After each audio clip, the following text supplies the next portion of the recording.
Bonjour à tous, c'est un plaisir de vous retrouver pour ce nouvel épisode des Couleurs de la Bible. Vous savez qu'Abraham et sa femme Sarah, très âgés tous les deux, n'ont pas d'enfants. Sarah offre alors sa servante égyptienne Agar à son époux et de leur union naît Ismaël. Or, un miracle de Dieu s'accomplit et Sarah à son tour met au monde un fils d'Abraham, Isaac. Pour éviter toute rivalité entre les fils d'Abraham, Sarah demande à Abraham de chasser Agar et Ismaël.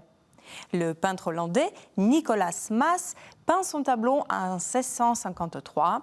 Abraham, avec une barbe blanche et un turban oriental, est sorti sur des marches devant l'entrée de sa demeure. Son geste est explicite. Agar, qui se tient la tête baissée à côté de lui, doit partir. Leur coiffe exotique signifie l'Orient lointain, là où l'histoire biblique s'est déroulée. Hormis ces détails, tout semble indiquer que nous sommes en Hollande du XVIIe siècle. La maison, la tenue d'Agar, sa gourde remplie d'eau qui bientôt sera vide dans le désert. Ismaël, ce petit garçon équipé d'un arc et d'un carquois, prêt à partir, se tourne légèrement et le spectateur lit une expression grave et triste sur son visage.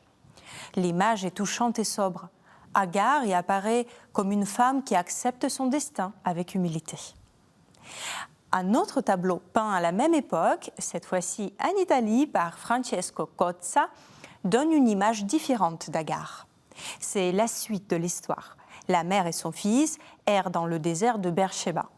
Ils sont à court d'eau. Agar laisse Ismaël sous un buisson pour éviter la douleur de le voir dépérir de soif. On le voit allongé sur la droite, au moment où un ange lui apparaît et lui montre un puits. Agar n'est plus une femme accablée. Ici, elle apparaît en pleine action. Elle suit le geste de l'ange dans un élan pour sauver son fils. Les tenues d'Agar et de l'ange ressemblent à des tuniques classiques. La gamme de couleurs est atténuée, avec du rouge, vert, blanc et ocre. La sobriété et l'harmonie confèrent à l'image une aura intemporelle. Et combinée à une pose dynamique d'Agar, la font ressembler à une sorte d'héroïne courageuse. Une autre image d'Agar est peinte à la fin du XVIIIe siècle par Benjamin West, le premier peintre américain d'importance qui vit longtemps en Europe. Sa peinture s'inscrit dans le goût du classique qui règne partout en Europe à la fin des années 1700. Cela se ressent aussi bien dans une mise en scène dépouillée et sobre, dans la composition équilibrée. Agar, Ismaël et l'ange se retrouvent sur une diagonale qui traverse le tableau, mais aussi dans le choix restreint de couleurs. Au-delà du style classique, le tableau paraît lui aussi intemporel grâce à la formule choisie par le peintre. Un gros plan sur une mère avec son fils. Ce code visuel est bien connu dans différentes cultures. Dans l'Égypte antique, avec la déesse Isis avec son fils, ou dans le monde chrétien, avec la Vierge à l'enfant. Cette mise en scène de la maternité est reconnaissable, pratiquement immuable. Elle nous parle de la protection et de la tendresse maternelle. Notre dernier tableau est le plus moderne, car il a été peint par le peintre français Camille Corot en 1835.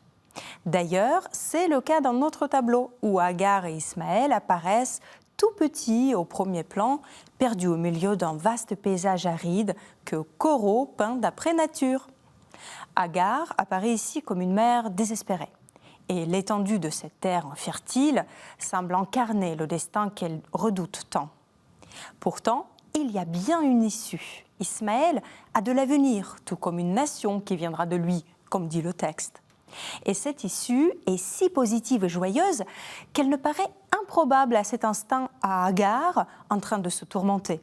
C'est l'ange qui l'incarne.